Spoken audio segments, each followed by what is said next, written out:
தமிழ் தேசிய இனத்தின் ஒற்றை நம்பிக்கை, தமிழ் பேரினத்தின் இருளகற்ற வந்த பேரொளி, எங்கள் தாய்ப்புலி செந்தமிழன் சீமான் உங்களோடு.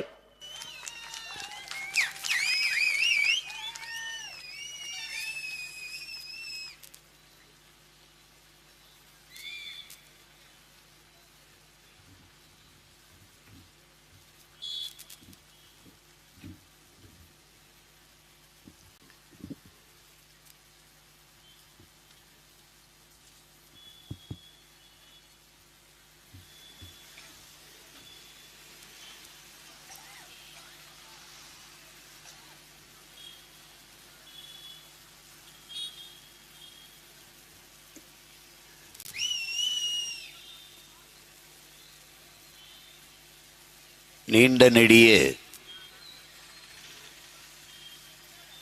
வரலாற்று பெருமைகள் பல கொண்ட தமிழர் என்கிற தேசிய இனத்தின் மக்கள் தெற்காசிய முழுமைக்கும் பரவி வாழ்ந்த ஒரு இனத்தின் மக்கள், இந்திய துணைக்கண்டம் முழுமைக்கும் நிறைந்து வாழ்ந்த இனத்தின் மக்கள்.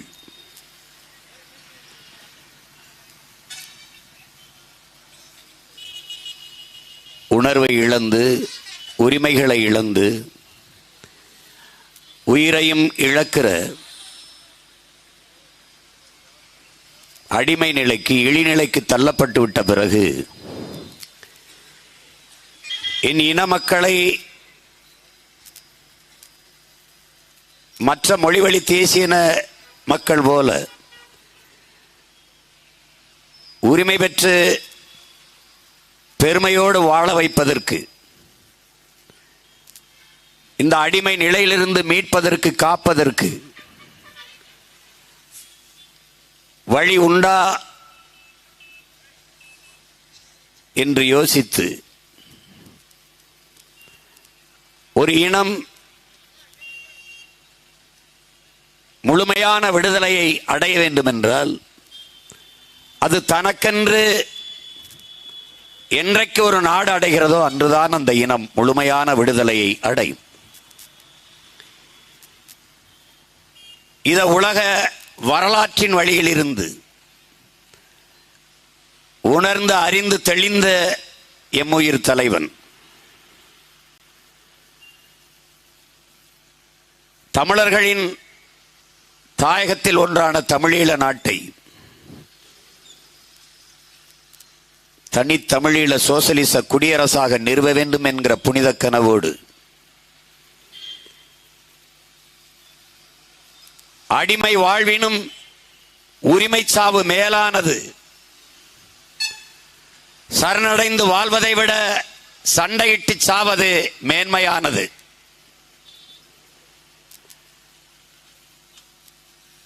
என்ற முன்னவர்கள் பகுத்து வகுத்து தந்த பாதையிலே பயணித்து ஆயிரம் ஆண்டுகள் அடிமையாக வாழ்வதை விட சுதந்திரமாக சாவது மேலானது, அதுவும் அந்த சுதந்திரத்திற்காக போராடி சாவது அதைவிட மேலானது என்ற பெருங்கனவை கொண்டு உலகத்தில் எந்த நாட்டு இராணுவத்திடம் உதவி கேட்காமல் தன் சொந்த நாட்டு மக்களை, தன் இன சொந்தங்களை, உடன் பிறந்த உறவுகளையே ஒன்று திரட்டி படையாக கட்டி தமிழ் தேசியத்திற்கென்று ஒரு தேச விடுதலைக்கு புரட்சி செய்தவர் எம்முயிர் தலைவர் மேதகுவே பிரபாகரன் அவர்கள். படையை தொடங்குகிற போது ஆயுதங்கள் இல்லை, கையெறில் நிலையில் நின்ற தலைவன் ஏன் உயிரையே ஆயுதமாக ஏந்தக்கூடாது என்ற முடிவிற்கு வந்தார். அப்படி உருவாக்கப்பட்ட படைதான் கரும்புலி வீரர்கள், கரும்புலி மறவர் படை. உலகில் பல்வேறு தேசிய இனங்கள் ஆயுதமேந்திய கிளர்ச்சியின் மூலம், புரட்சிகர அரசியலின் மூலம் விடுதலை பெற்றிருக்கிறது. ஆனால் அந்த நாடுகளில், அந்த படைகளில் இல்லாத ஒரு படை, கரும்புலி படை என்ற ஒன்று படையை உலக வரலாற்றில் உருவாக்கியவன் எங்கள் உயிர் தலைவன் தான். உயிர் உன்னதமானதுதான், நான் அறிவேன். ஆனால் அந்த உயிரினும் மேலானது எமது உரிமை, எமது இனத்தின் விடுதலை என்கிற அந்த முழக்கத்தை முன்வைத்தார். உயிரை இழக்கலாம், அது தனிப்பட்ட ஒருவருக்கான இழப்பு, அவர் குடும்பத்திற்கான இழப்பு. ஆனால் உரிமையை இழப்பது என்பது ஒரு தேசிய இனத்திற்கான இழப்பு. எனவே உயிரினும் மேலானது எமது உரிமை. அந்த உரிமைக்காக உயிரை கொடுத்த மாவீரர்கள் தான் நம்முடைய கரும்புலி மறவர்கள். தலைவர் சொல்லுகிற போது எமது விடுதலை போராட்ட வரலாற்றிலே எமக்கு ஏற்பட்ட பெரும் தடைகளை நீக்குகிறவர்களாக, தடை நீக்குகளாக எமது கரும்புலிகள் இருந்தார்கள். 5000 சிங்கள படை வீரனுக்கு ஒரே ஒரு விடுதலை புலி மறவன், கரும்புலி மறவன் ஒருவன் சமமாக இருப்பான். ஒரே ஒருவன் தான். சான்று நம்முடைய அக்கால் அங்கையர் கண்ணியவர்கள். ஒரு மகள் இலங்கை கடற்படை கட்டமைப்பை தளர்த்து விட்டாள். ஒரே ஒரு மகள், ஒரே ஒரு மகள், என்னுயிர் அக்கா தனு அவர்கள் உலக வல்லாதிக்க நாடுகளை நெஞ்சடைக்க வைத்து விட்டார். இன்று வரை அதே அச்சத்தில் தடை தடை தடை என்று 35 ஆண்டுகளாக விடுதலை புலிகளுக்கு தடைபட்டுக் கொண்டிருக்கிறார்கள் என்றால் அந்த ஒரு அடி மரண அடிதான்.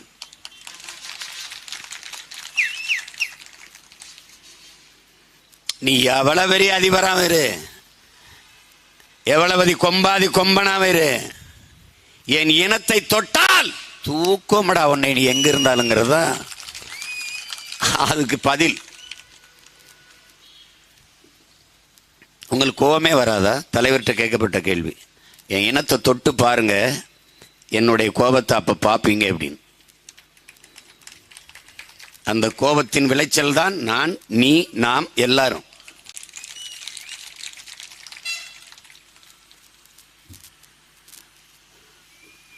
நீ எதிர்காலத்தை போய் ஜாதக நோட்டை கொண்டு போய் சோசியர் இடத்தில் கேட்பாய், நான் எவ்வளவு நாள் வாழ்வேன்.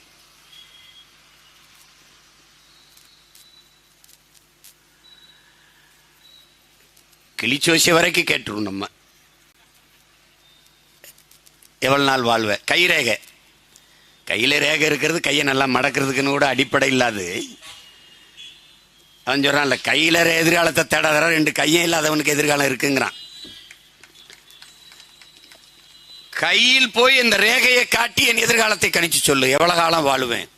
வாழ்நாளை தெரிந்து கொள்ள ஆர்வம், எப்ப சாவேன்னு தெரிஞ்சுக்கிறதுக்கு. ஆனால் எப்போது சாவோம், என் மரணம் எந்த மாதத்தில், எந்த நாளில், எந்த நேரத்தில் என்று தெரிந்து கொண்டு உலக வரலாற்றில் வாழ்ந்த மறவர்கள் நம்முடைய கரும்புலி மறவர்கள் என்பதை தெரிஞ்சுக்கணும். இந்த தேதியில், இந்த மாதத்தில், இந்த நேரத்தில் சாக போகிறேன் என்று எனக்கு தெரியும். ஆனால் யாரிடத்திலும் சொல்ல மாட்டான். மரணத்தை ரசித்து ருசித்து தேச விடுதலைக்காக வாழ்ந்த மறவர்களின் கூட்டத்தில் நாம் வந்திருக்கோம்ங்கிறத புரிஞ்சு வச்சுக்க. தலைவர்கிட்ட சொல்லிட்டு போய் அம்மா அப்பா உறவுகளை பார்த்து கடைசியா வந்து திருப்பி தலைவரோட உணவு உண்டு படம் எடுத்துக்கொண்டு செல்வார்கள். தலைவனுக்காக உயிரை கொடுப்பதில் அவ்வளவு ஆர்வமாக இருந்தார்கள். என் தலைவனுக்கு அவன் தம்பி, நான் உங்களிடத்தில் கேட்பது, உயிரை யாரும் தர வேண்டாம், நாங்கள் தமிழர்கள் என்ற உணர்வை மட்டும் கொடுத்து என்னோடு நில்லுங்கள். அந்த படையை வீழ்த்த ஆள் இருந்தது, இந்த படையை வீழ்த்த உலகத்தில் எந்த கொம்பனாலும் முடியாது. ஏன்? என் அண்ணனிடத்தில் ஆயுதம் இருந்தது, அது பயங்கரவாதம், தீவிரவாதம் என்று சொன்னார்கள். நாங்கள் அறிவாயுதம் ஏந்தி களத்தில் நிற்கிறோம், எந்த கொம்பனாலும் எங்களை செரிக்க முடியாது, வீழ்த்த முடியாது. காரணம், இது தேசிய விடுதலைக்கான மக்கள் ஜனநாயக புரட்சி, மக்களின் புரட்சி. இது என் கனவல்ல.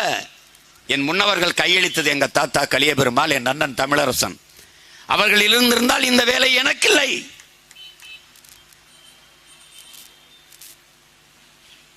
ஆயுதமேந்திய கிளர்ச்சியின் மூலமே அடிமை தமிழ் தேசியத்தின் உரிமையை, விடுதலையை பெற முடியும் என்று நம்பியவர் பொதுவுடைமை புரட்சியாளர் கலியபெருமாள் அவர்கள். வாழ்நாளின் கடைசி நொடியில் உலர்ந்து தெளிந்து நமக்கு அறிவுறுத்துகிறார். என் இடத்திலே கடைசி காலத்தில் அழைத்து, இங்கே வா, இந்த புத்தகத்தை படி என்று கொடுத்தார். சிவப்பு துண்டு போர்த்தி கொண்டு ஒரு நாற்காலியில் காலை தூக்கி மேலே வைத்துக்கொண்டு தெய்வ திருமகன் தாத்தா முத்துராமலிங்க தேவர் திருமண மண்டபத்திலே உட்கார்ந்திருந்தார். ஒரு விழா, அதில் நான் பங்கேற்றேன். அந்த கூட்டத்தில் நான் அப்போ ரொம்ப சிறுவன். இங்கே வா, படி. அவருக்கு தெரிஞ்சிருக்கு இவன்கிட்ட அதை கொடுக்கணுன்ட்டு.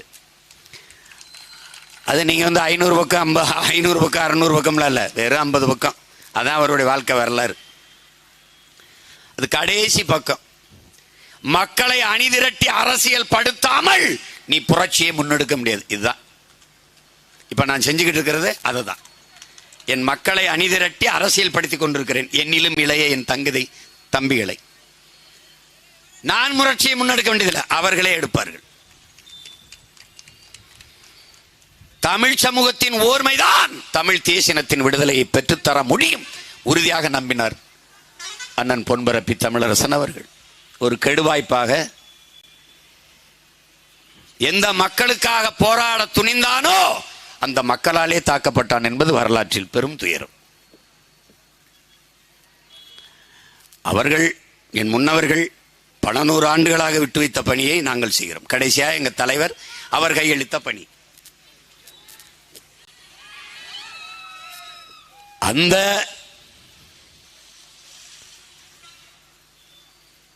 கரும்புலி வீரர்களினுடைய நாள் இன்று ஜூலை 5ஆம் நாள். உலகெங்கும் கரும்புலி மறவர்களுக்கு வணக்கம் செலுத்திக் கொண்டிருக்கிறார்.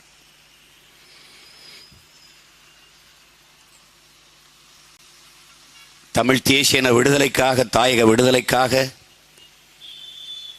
உயிரையே ஆயுதமாக்கி களத்திலே பாய்ந்த அந்த வீர மறவர்களுக்கு நானும் நாம் தமிழர் கட்சியும் தன்னுடைய புரட்சிகரமான வீர வணக்கத்தை செலுத்துவதில் பெருமை அடைகிறது. நீங்கள் விட்டு சென்ற கனவை வழி வழியே வருகிற உங்கள் பிள்ளைகள், வீர மான தமிழ் பிள்ளைகள் வென்று முடிப்போம் என்கிற உறுதியை இந்நாளில் ஏற்கிறோம். என் உயிருக்கினிய உறவுகளே, உடன் பிறந்தார்களே, உங்கள் அனைவருக்கும் என்னுடைய அன்பும் வணக்கமும். மற்றவர்களுக்கு தேர்தல் ஒரு விளையாட்டு, ஒரு அதிகார கைப்பற்றல், ஒரு அதிகார சுவைப்பு, அவ்வளவுதான். நமக்கு அப்படி இல்லை. நமக்கு அடிமை தமிழ் தேசியத்தின் உரிமை மீட்சி, விடுதலை என்கிற பெருங்கனவு. மற்ற அரசியல் கட்சிகளைப் போல நாம் கோட்பாடு கொள்கைகளை கொண்டவர்கள் அல்ல. நாம் ஆகச்சிறந்த தத்துவ நிலைப்பாட்டை கொண்டவர்கள். தாழ்ந்து வீழ்ந்து கிடக்கிற தமிழ் தேசியத்தின் எழுச்சி, மீட்சி என்கிற புனித கனவை சுமந்து நிற்பவர்கள்.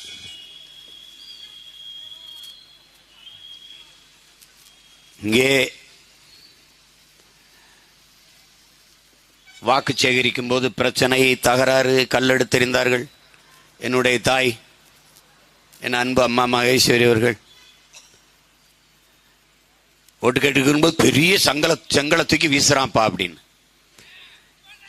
எடுத்து பத்திரமாக்க வேண்டியதானம்மா, அந்த கற்களை வச்சுதான் அவங்களுக்கு நம்ம சமாதி கட்டணும் என்று சொன்னேன் நான். ஒரு கோட்பாடுதான் என் உடன் பிறந்தவர்களே, என்னினும் இலை என் தங்கைகளே, தம்பிகளே, என்னை நேசித்து நிற்கிற பேரன்பு மிக்க பெற்றோர்களே, ஒரு கோட்பாடுதான். உலகில் பல்வேறு அறிஞர்கள் கற்பித்ததையும் சொல்கிறேன், என் உயிர் தலைவன் எனக்கு சொன்னதையும் உங்களுக்கு சொல்கிறேன்.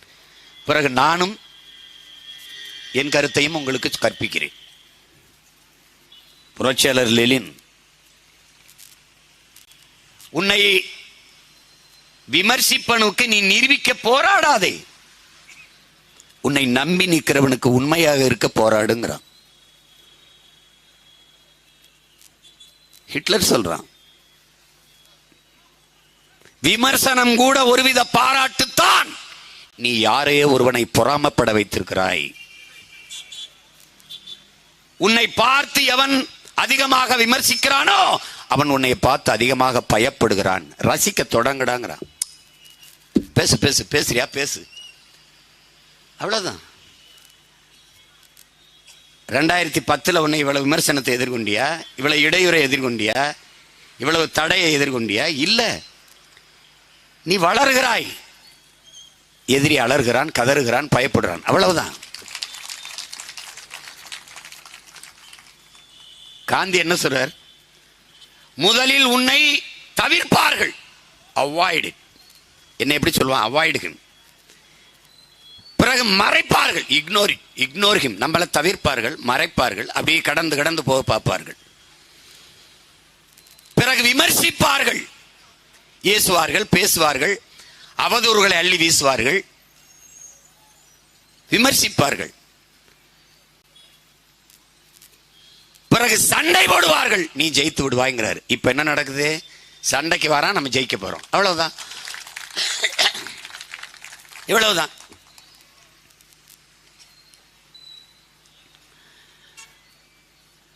உலகம் முழுமைக்கும் மாபெரும் மேதைகள், அறிஞர்கள்லாம் பார்க்காத அவமானங்களை நம்ம பார்க்கிறோம்.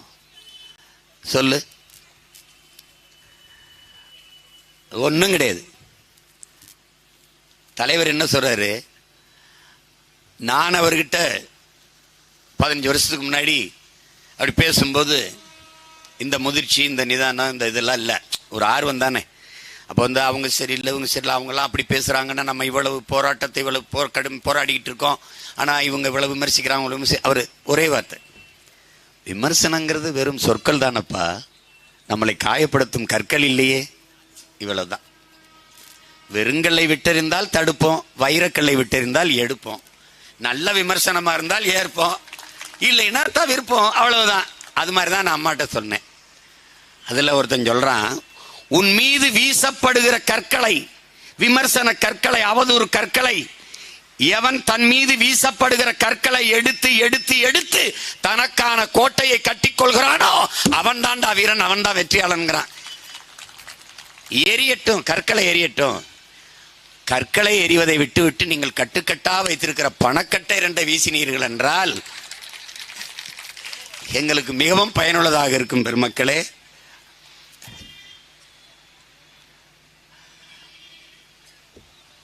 அதுல அண்ணன் உங்களுக்கு சொல்ல விரும்புவது மிக எளிதானது. வேர்க்காமல் விளையாட முடியாது, விமர்சனம் இல்லாத வளர முடியாது. இதான், இதை நீங்க உள்வாங்கிக்கணும். 2வது, விமர்சனத்தை தாங்க முடியாதவன் விரும்பியதை அடைய முடியாது. அவதூறுகளையும் அவமானங்களையும் தாங்கிக் கொள்ள முடியாதவன் அற்ப வெற்றியை கூட தொட முடியாது. நான் உனக்கு ஒரு சீன ஞானி, சென் துறவி, அவனுக்கு கோவமே வராது, அவனுக்கு கோவமே வராது. இவனை எப்படியாவது கோவப்படுத்திடணும்னு ஒருத்த வந்து என்ன பேச்சுன்னு இல்லை, தெரிச்சண்ட அளவுக்கு பேசுறான். நீ அவனாடா இவனாடா, நீ அயோக்கிய பய, உனக்கு என்ன பேசுனா, நீ மானம் இருக்கா, ரோசம் இருக்கா, சூடு இருக்கா, சொரணை இருக்கா. எப்படி நம்ம என்ன பேசினாலும் திமுக காரங்களுக்கு வரலையோ அது மாதிரி அந்த செந்துறவிக்கு வரல. அவன் பாட்டுக்கு உட்கார்ந்துருக்கான். இவன் ரொம்ப நேரம் பேசிட்டு நாக்கு இதாகி வறண்டு வார்த்தைகள் திக்குது திணறுது. அந்த செந்துறவி தண்ணி எடுத்துட்டு வந்து கொடுக்குறாரு. குடிச்சிட்டு திட்டுறான்றார், அதான் அதுக்கு அர்த்தம். அவ குடிச்சிட்டு மறுபடி இவ்வளவு திட்ட, வெக்கம் கட்டு மானம் கட்டு, எனக்கு தண்ணியை கூட அந்த அப்படியே இது பண்ற. கடைசி அவன், என்னடா உனக்கு ரோசமே வரல, கோபம் வரல. எனக்கு ஏன் கோபம் வரணும்? ஒரு பொருளை நீ கொடுத்தா, நீ கொடுத்தினா நான் வாங்கணும், வாங்கினாதான் அது ஏன் பொருள். நீ பேசினதை எதையுமே நான் வாங்கலையே, நீ ஒன்னே தான் இவ்வளவு நேரம் திட்டிக்கிட்டு இருந்த. அதுக்கப்புறம் அவன் அவமானத்தில் தலை குனிஞ்சு திரும்பி போனான். வீரத்துறவி விவேகானந்தர் கற்பித்ததை நினைவில் வைத்துக் கொள்ளுங்கள் என் உடன் பிறந்தார்களே. ஒருவன் உன்னை புகழும் போது காதை பொத்திக்கொள், உன்னை இகழும் போது உன் வாயை பொத்திக்கொள். புகழ்ந்தானா காதுக்குள்ள விடாத, கொம்பு முளைச்சிரும். அப்புறம் எவனையும் மதிக்க தோணாது. நீ எல்லாம் எப்படா அந்த கட்சிக்கு? நான் யார் தெரியுமா? நான் மேடையில் ஏறினா எவ்வளவு கைதட்டு வந்தேன், என் பேச்சுக்கு எவ்வளவு லைக் இருக்குது தெரியுமா? நிறைய லைக் இருந்தவனா இப்போ எங்கே இருக்கான்னு தெரியல. புரியுதுன்னு நினைக்கிறேன். அவர் சொல்றதுதான், உன்னை இகழும் போது வாயை பொத்துக்க, இல்லைன்னா என்ன பண்ணுவ? அசிங்கசியமா நீ பேசி, அவனுக்கு நீ பேசி உன்னுடைய தரத்தை கெடுத்து நீனும் கவலைப்பட்டு நிற்ப. பேசாத. இதுதான் இந்த கோட்பாட்டை உள்வாங்கிக்கணும் என் பிள்ளைகள். மிக பண்பாட்டோடு மிகுந்த நாகரிகத்தோடு நாம் தமிழர் கட்சி பிள்ளைகள் அவ்வளவு கண்ணியமாக நடந்து கொள்வார்கள் என்று நாம் நிரூபிக்கணும், வாழ்ந்து காட்டணும். அப்பதான் வருங்கால தலைமுறை நம்மளை போற்றும் கொண்டாடும். தலைவரை எதிர்த்து போரிட்ட சிங்களப்படை இராணுவ வீரர்கள் கூட, தளபதிகள் கூட புகழ்கிறார்கள் என்றால் அவரை போல ஒரு வீரம் இல்லை, அவனைப் போல ஒரு ஒழுக்கமான தலைவன் இல்லை என்று சொல்கிறார் என்றால் காரணம் தான். பன்பராக்கு இல்லை, சிகரெட் இல்லை, புகையிலை இல்லை, தேநீர் இல்லை, மது இல்லை. என்னை சொல்றாரு, அந்த அந்த காட்டுக்குள்ள 2 பேர் தான் என்னை போடான்னு பேசியிருப்பாங்க. ஒன்று எங்கள் அண்ணன் பொட்டம்மான், இன்னொன்று எங்கள் அப்பா தமிழேந்தி, ரஞ்சித் அப்பான்னு சொல்றது தமிழேந்தி. 2 பேர் தான். டே அப்படிலாம் இல்லைடான்னு. எங்கள் அண்ணன் முன்னாடி அவங்க 2 பேரும் பேசுறது எங்கள் அண்ணன் கஷ்டமாக இருக்கும். போடா வாடான்னு தம்பி பேசுகிறாங்க. எங்கள் அண்ணன் யாரையும் பேச மாட்டாங்க, என்ன இல்லை யாரையும் பேச மாட்டாங்க. விளையாட்டுக்கு கூட நான் என் நண்பர்களை படிக்கும்போது தள்ளிவிட்டதில்லைங்கிறார். இவர் கையில் துப்பாக்கி கொடுத்தவன் எவ்வளோ பெரிய யோக்கியனா இருப்பான் பாரு. ஒருவனை கூட தன் வாழ்நாளில் போடா வாடான்னு பேசினதில்லை. தன் நெருக்கமான வகுப்பு தோழரை கூட போங்க வாங்கன்னு தான் பேசுறேன். அப்படிப்பட்ட பண்பாளனின் பிள்ளைகள் நீங்கள் என்பதை கவனத்தில் வைத்துக்கொண்டு, உங்களுக்கு சொல்றதுக்கு எனக்கும் தகுதியும் உரிமையும் இல்லைதான். நானும் கோவப்படுறேன், நானும் திட்டுறேன், வைக்கிறேன். ஆனால் நானும் என்னை நான் செதுக்கிக்கிறேன். எப்படி செதுக்கிறேன்? பனைமரம் எப்படி தன் மட்டையை கழிச்சு கழிச்சு பனை ஆகுதோ அப்படி செதுக்கி செதுக்கி நம்மளை நாமே செதுக்கிக்கிட்டு வரணும். ஏன்னா நம்மளை செதுக்க ஒருத்தன் இல்லை. அதனால இதை மறந்துருங்க, இதோட மறந்துருங்க. அதிகபட்சம் இது 3 நாள் ஆட்டம் இந்த விக்கிர வண்டியில். எல்லா வன்மத்தையும் கோபத்தையும் வெறியையும் தேக்கி வச்சுக்க. 26ல் ஆடுவோம். கையில் காலில் எல்லாத்துலேயும் சலங்கையை கட்டி வானுக்கும் பூமிக்காம தெரிக்க விட்டு ஆடுவோம். ஒன்றும் கவலைப்படாத. படையை பெருக்கு, தடையை நொறுக்கு, இனத்தின் விடுதலையே இறுதி இலக்கு. ஒருவர் 10ஆவோம், 10 100ஆவோம், பகைவர் நடுங்கும் படையாவோம். இது இதய சுவற்றில் எழுதி வைக்க வேண்டிய கோட்பாடு.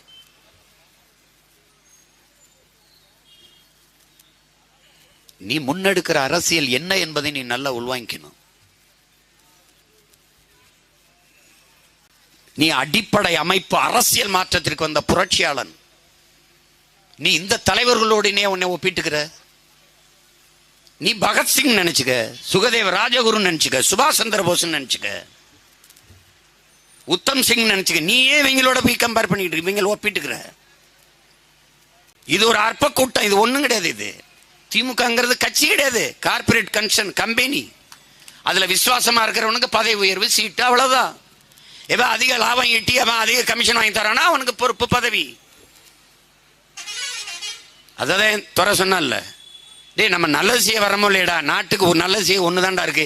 இவங்களை ஒழிச்சுட்டா நம்ம இல்லைன்னா கூட நாடு அவங்களே நல்லது நடந்துரும், நாட்டுக்கு நடந்துரும். திமுக அந்த நச்சு மரத்தின் வேற வெட்டி நீ சாய்க்காம இந்த நாட்டில் நல்ல அரசியல் உருவாகாது, நல்ல ஆட்சி அமையாது. அதிமுக வில்லன் இல்லாத படத்துல ஹீரோக்கு என்னடா வேலை? ஒன்னும் கிடையாது. படம் தொங்கி சொம்பலாரு ஒண்ணுமே இல்லைங்க, ஒரு விருப்பம் இல்லைங்க, ரொம்ப அழகா இருக்குங்கன்றான். ஒன்னும் கிடையாது. அதனால இது வரைக்கும் பாருங்க, 60 ஆண்டுகள் ஒரு கோட்பாட்டை உருவாக்கிட்டோம். 100 ஆண்டு ஆயிடுச்சுன்னு. திராவிடம்னா என்னன்னு தெரியல, இதுவரை தெரியல. ஆரிய மாயை என்றார்கள், அதை விட கொடிய மாயை திராவிட மாயை. ஒருத்தனுக்கும் ஒரு விளக்கம் தெரியாது, ஒன்னும் தெரியாது. கடைசியா திராவிட மாடலினுடைய தலைவர் நாயகன் நமக்கு சொல்லுது, திராவிடம் என்றால் என்ன என்று கேட்கிறார்களே அவர்களுக்கு சொல்லுவேன், இந்த கல்யாணம் தான் திராவிடம், கல்யாணம் தான் திராவிடம்டா.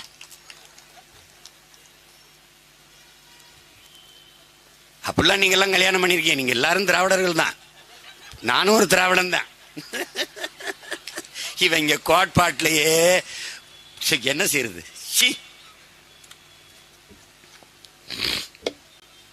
உட்காரு உட்காரு, ஒரு சின்ன தூரலுக்கு எந்திரிச்சு போற, ஒரு மலைக்கு எந்திரிச்சு போற, கொட்டி விழுந்த குண்டு மலையில ஓடாம நின்ன இனத்தின் மக்கள்ல நீ ஒரு குளிர் மலைக்கு நகர்ற.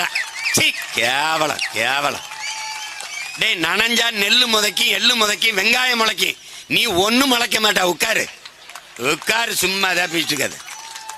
புல்லு கூட முளைக்கி, நீ எங்க முளைக்க போற? நனைடா, மலைய ரசிடா. அப்புறம் வெறுத்து போய் கொடையை பிடிக்கிறது, சன்னலை சாத்துறது, இது பண்றது அது பண்றது. அப்புறம் மழையே இல்லப்பா, மழையே பெய்யலப்பா, மழை சோறு இருக்கிறது, முளைப்பாரி போடுறது. எங்க எல்லாம் மலைச்சோறு திங்கிறது. நாங்க எப்படி சோறு அப்படி உருட்டி உருட்டி அப்படியே சாப்பிடுறதுக்கு, அப்படியே சாமியை கும்பிட்டு சாப்பிடுறது. தொண்டைக்குள்ள போய் விற்கும் போது மாதிரி எங்களுக்கு தண்ணி அப்படி சாமி வந்து மனசிறங்கி மழை பெஞ்சு தண்ணி கொடுத்துருமா. அதெல்லாம் பண்றது. ஆனா மழை பெஞ்சா கொடையை பிடிச்சிருது, தன்னை நனைடா, ஒன்னாக போறதுல. உட்காரு உட்காரு பேசம்.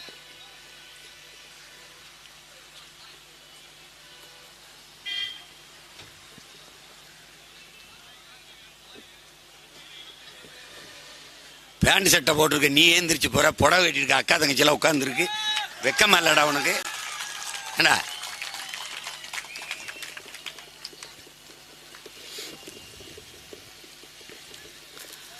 அறிவிற்சிறந்த பெருமக்களே, என்னுயிர் தம்பி தங்கைகளே, நாம் ஒரு அடிப்படை அமைப்பு அரசியல் மாற்றத்திற்கு வந்த புரட்சியாளர்கள். இந்த மண்ணிலே ஒரு மகத்தான புரட்சியாளன் பகத்சிங் ஒரு கோட்பாட்டை முன்வைக்கிறான். பாலுக்கலாத குழந்தை, கல்விக்கு ஏங்காத மாணவன், வேலைக்கலையாத இளைஞன், இதுதான் என் கனவு இந்தியா என்கிறான். அவன் முன்வைத்த முழக்கம் அடிமை இந்தியாவில். ஆனால் விடுதலை பெற்ற 76 ஆண்டுகளில் இன்னும் அந்த முழக்கத்திற்கான அறிவார்ந்த தமிழ் சமூக தம்பி தங்கைகள் சிந்திக்கணும். எந்த மாறுதலும் வரல. இன்னும் பாலுக்கழுகிற குழந்தை, கல்விக்கு என்கிற மாணவன், வேலைக்கு அலைகிற இளைஞர்கள் பல கோடி கணக்கில் தெருவில் இருக்கிறார்கள். நாட்டிலே முதலாக 2014 பிரதமராக பொறுப்பேற்க வருகிற போது ஐயா மோடி அவர்கள், நான் வந்தால் 2 கோடி இளைஞர்களுக்கு வேலை வாய்ப்பு என்றார். ஏதாவது நடந்திருக்கா? பச்சிலம் குழந்தைகள் பசியோடு இன்றும் உறங்கப் போகிறார்கள். என் தேசத்தின் பிள்ளைகள் பசியோடு உறங்க செல்ல மாட்டார்கள் என்கிற உறுதியை எந்த ஆட்சியாளராவது தந்திருக்கிறார்களா? இல்லை.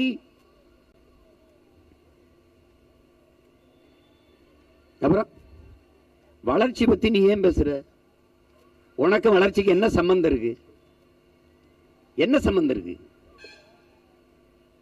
எண்ணியல் இந்தியா, டிஜிட்டல் இந்தியா டெவலப். நாங்கள் வல்லாதிக்கமாகிறோம், வல்லரசாகிறோம். கேட்கும்போது இனிக்கும், ஏதோ வல்லரசா. ஐயா விஜயகாந்த் படம் வல்லரசு தான், அது பார்க்க நல்லா இருக்கும் அந்த படம். ஆனா இவங்க படம் ரொம்ப கேவலமா இருக்கும், ரொம்ப கேவலமா இருக்கும்.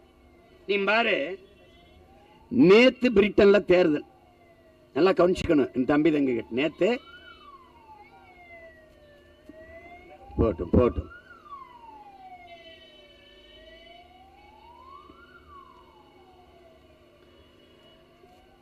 பிரிட்டன்ல தேர்தல் இதுவரை இல்லை. மற்ற நாட்டில் கனடாவில் மற்ற நாடுகளே நமக்கு வாய்ப்பு கொடுத்துருக்காங்க, ஆனால் இங்கே இல்லை. 3 பேருக்கு தமிழ் பிள்ளைகளுக்கு நிற்க வாய்ப்பு. அதில் தங்கச்சி கிருஷ்ணி ஸ்ரீகரன், தங்கச்சி உமா குமரன், தமிழ்நாட்டை சேர்ந்த தம்பி ஜாகிர் ஹுசேன், இவங்கெல்லாம் போட்டியிட்டார்கள் இங்கிலாந்தினுடைய பிரிட்டனின் பாராளுமன்றத்தில். நான் 3 பேரும் வென்று விடுவார்கள் என்று நினைச்சேன். குறிப்பாக 2 தங்கச்சிகளுமாவது வென்றணும்னு ரொம்ப ஆர்வமாக இருந்தேன், ரொம்ப விரும்பி இருந்தேன். அதில் தங்கச்சி உமா குமரன் மட்டும் வென்றிருக்கிறான். அந்த கிருஷ்ணி ஸ்ரீகரன் வென்றிருக்கணும். அவன் நின்ற இடத்துல கடுமையான போட்டி நிலவி கடைசி நேரத்தில் வெற்றியை நழுவ விட்டு வாய்ப்பை இழந்துட்டாங்க. அந்த தங்கைக்கு தம்பிக்கு நான் சொல்லுவேன், வெல்வது மட்டுமே வெற்றி இல்லை. இங்கே நான் ஒரே ஒரு கோட்பாட்டை நீ உள்வாங்கிக்கணும் என் பிள்ளைகள். வெற்றியும் தோல்வியும் சமமாக கருதுவன் தான் சரியான வீரன். அதை நீங்க கவனத்தில் வச்சுக்கணும். இந்த களத்தில் தேர்தலில் நிற்பது, போட்டி போடுவதே மாபெரும் வெற்றி தான். ஒரு பின்புலமும் இல்லாமல் அரசியல் செய்ய நம்ம வந்ததே அதுவே வரலாற்றில் பெரும் புரட்சி தான், மாற்றம் தான், வெற்றி தான், வெற்றி தான். இவர்களால் தனித்து நிற்க முடியாது, அதிலே தோத்து விட்டார்கள். பிறகு காசு இல்லாமல் பணம் இல்லாமல் தேர்தலை எதிர்கொள்ள முடியாது, அதிலே தோற்று விட்டார்கள். நாம் தனித்து நிற்போம், ₹1 காசு இல்லாமல் மக்களோடு களத்திலே நிற்போம். அதில் நமக்கிடையாளர்கள் இந்திய பெருநிலத்திலே நாம் மட்டும்தான். அப்ப நாம தான் வெற்றியாளர்கள், நாம தான் வெற்றியாளர்கள். இதெல்லாம் விட 8 விழுக்காடு 16 ஆகும், 16 36 ஆகும், 36 42 ஆகும், நாடு நமதாகும். அதில் நடக்க தான் போகுது. தம்பி இங்க பாரு, ஒரு நாள் திடல்ல நாம மட்டும் தனியா ஓடிக்கிட்டு இருக்க போறோம், ஒரு பய பக்கத்தில் வர மாட்டான். எங்க ஐயா ஒருத்தர் டிஎஸ்பி இருந்து ஓய்வு பெற்றார். என்னோட ஒய்எம்சியில் ஜெகதீஷுக்கு தெரியும்னு நினைக்கிறேன். என்னோட ஒய்எம்சியில் பயிற்சிக்கு வருவார். அவர் வயசாயிருச்சு, 80 வயசு. ஆனால் 100, 200, 400 ஓடுவார். உன்னால் நம்ப முடியுதா? பாரு, எங்கள் அளவுக்கு பயிற்சி எடுப்பார். அவர் அம்பத்தூரில் இருக்கிறார். அவர் அங்கிருந்து ஒரு பேருந்து மாதிரி, இன்னொரு பேருந்து மாதிரி சரியாக 6 மணிக்கு ஒய்எம்சிக்கு வந்துடுவார். வந்து பயிற்சி எடுப்பார். அப்போ உலக அளவில் நடக்கிற போட்டிகள்லாம் போவார். அவர் எல்லா மையங்களுக்கும் குடும்பத்தை செட்டில் பண்ணிட்டாரு. ஓய்வூதியம் வருது. அதோட ஒரு பெரிய தொழிற்சாலையில் வாயில் காவலர். இந்த காசை வச்சுக்கிட்டு எல்லா நாட்டு போட்டியிலையும் போவார். குறிப்பாக மலேசியாவில் சர்வதேச உலக அளவில் போட்டி, இன்டர்நேஷ்னல் ஸ்போர்ட்ஸ் இது காம்படிஷன், இதில் இந்த ஐயா போகிறாரு. போனபோது 100 மீட்டரில் கால் வச்சு நிற்கிறாரு. யாருமே இல்லை இந்த கோர்ட்டில், அவர் மட்டும் நிற்கிறாரு. அவரை வென்றதா அறிவிச்சிருது, போயிடுறாரு. அதுக்கப்புறம் 200 அவர் மட்டும்தான் கோர்ட்டில் போய் ஒரு மார்ச் நிற்கிறாரு. ஒருத்தனும் இல்லை, நீ தான் வென்றாயின்றாங்க. 400 ஒருத்தனுமே வரல. 80 வயசுல எவங்க ஓடுவேன்? 3 பதக்கத்தையும் போட்டு மறுநாள் ஒய்எம்சிக்கு வர்றாரு.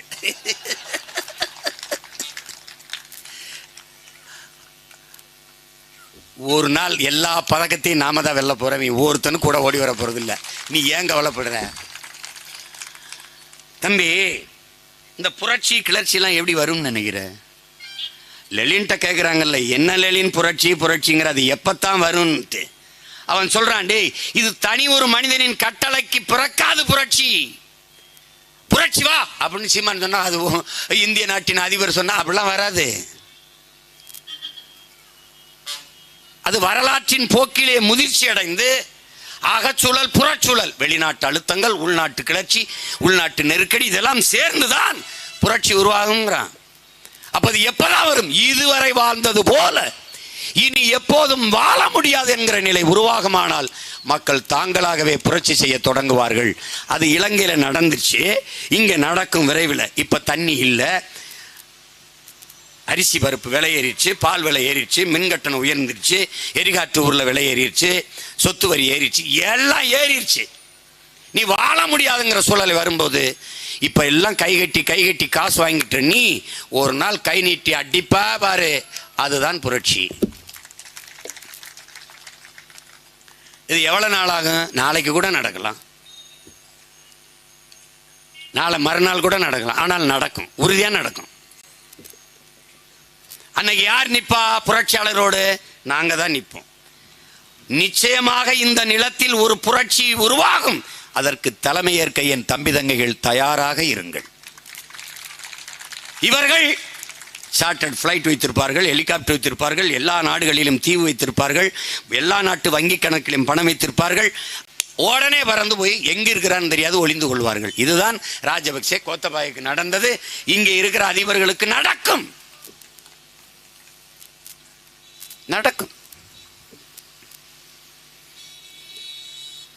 இங்கிலாந்தில் தேர்தல் தங்கச்சியில் வென்றிருக்கார்கள். அவர்களுக்கு என் தங்கச்சி உமா குமரனுக்கு என்னுடைய வாழ்த்துக்கள். தோல்வியடைந்த தங்கைக்கும் தம்பிக்கும் என்னுடைய வாழ்த்துக்கள்.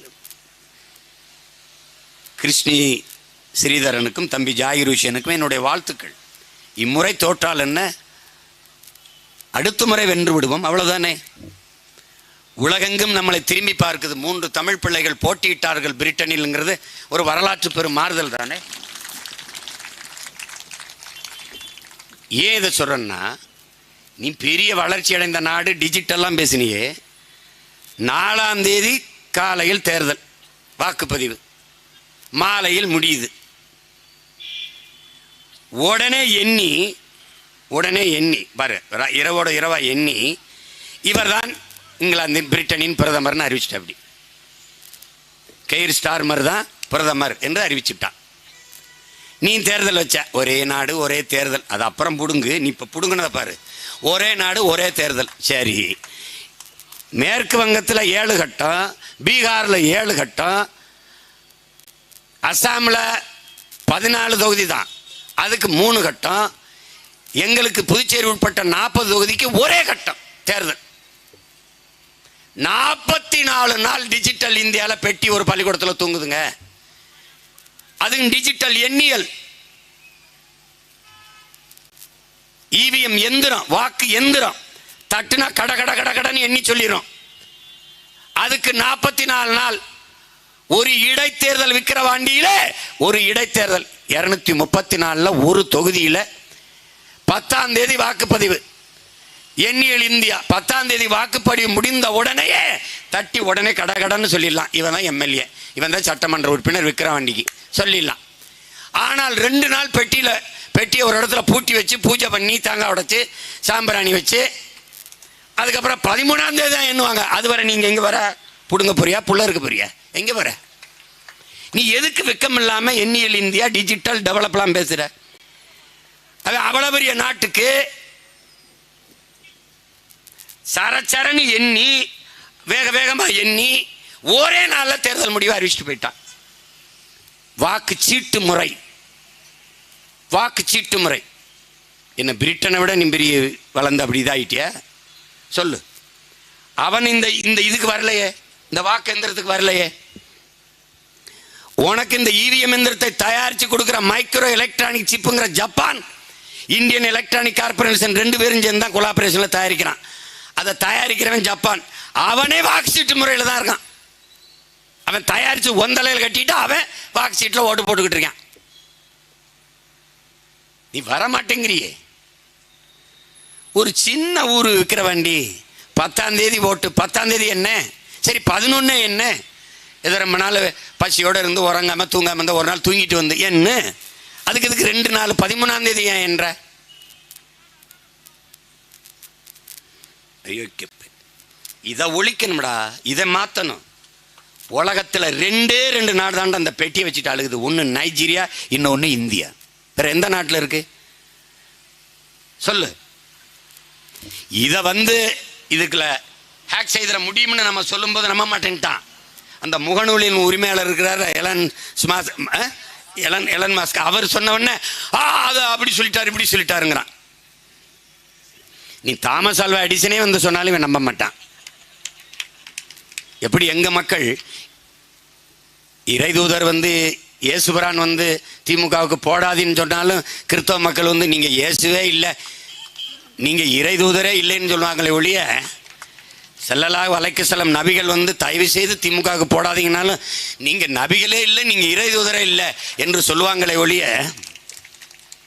இப்ப கூட போய் கேள இந்த இடைத்தேர்தல் ஆத்தாடி மோடி வந்துட்டாருமா அம்மா வந்துட்டாரு. 2014 சீமானுக்கு போட்டால் மோடி வந்துட்டார். 2019 நாம் தமிழர் சீமானுக்கு போட்டால் மோடி வந்துட்டார். 2024 சீமானுக்கு போட்டால் மோடி வந்துருவார். அவருக்கு போடாத வந்துட்டார்.